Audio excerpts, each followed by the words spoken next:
L'Europe nous a enseigné une idée simple. La démocratie est la solution. Le peuple choisit, les urnes décident, le verdict est respecté. Du moins en théorie. Mais aujourd'hui, une étrange inquiétude semble traverser le continent européen. Non pas la peur des dictatures, non pas la peur des coups d'État, mais parfois la peur du résultat des élections elles-mêmes. Bonjour, je suis Honoré de Sumo. Bienvenue à Bruit du Monde, ce que je crois. Partout en Europe, des partis qualifiés de populistes, souverainistes ou nationalistes progressent. En France, le Rassemblement national est devenu l'une des principales forces politiques du pays. En Allemagne, l'AfD atteint des niveaux de popularité qui auraient paru impensables il y a quelques années.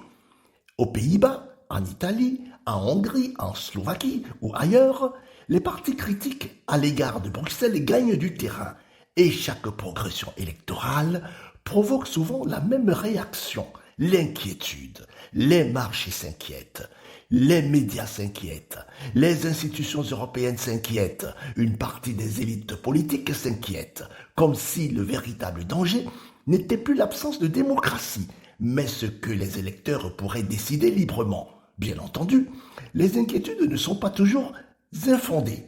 Certains mouvements politiques portent parfois des discours radicaux, d'autres remettent en cause certaines règles européennes, d'autres encore bousculent des équilibres construits depuis plusieurs décennies.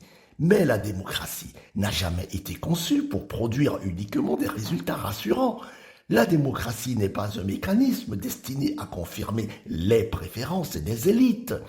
Elle est censée permettre au peuple de choisir, même lorsque ce choix dérange, même lorsque ce choix inquiète, même lorsque ce choix déçoit. Car c'est précisément dans ces moments-là que l'on mesure la solidité réelle d'une culture démocratique. Accepter les résultats lorsque l'on gagne est facile. Les accepter lorsque l'on perd est beaucoup plus difficile. L'histoire européenne nous enseigne pourtant une leçon essentielle. Chaque fois qu'une partie importante de la population a le sentiment que sa voix ne compte plus, la défiance progresse. Et lorsque la défiance progresse, les institutions s'affaiblissent. La véritable question n'est donc peut-être pas de savoir pourquoi certains partis montent. La véritable question est peut-être de comprendre pourquoi des millions d'électeurs choisissent désormais des forces politiques que beaucoup d'élites considèrent comme inquiétantes. Car en démocratie, le problème n'est pas toujours le vote. Parfois le problème est ce que le vote révèle. Alors, quand la démocratie fait peur à l'Europe, faut-il craindre les électeurs ou faut-il s'interroger sur les raisons qui les poussent à voter ainsi? C'est peut-être là la question politique la plus importante du continent européen aujourd'hui. C'était Bruit du Monde, ce que je crois. Et vous, qu'en pensez-vous? Une démocratie est-elle encore pleinement démocratique lorsqu'elle commence à redouter le verdict des urnes? Dites-le moi dans les commentaires.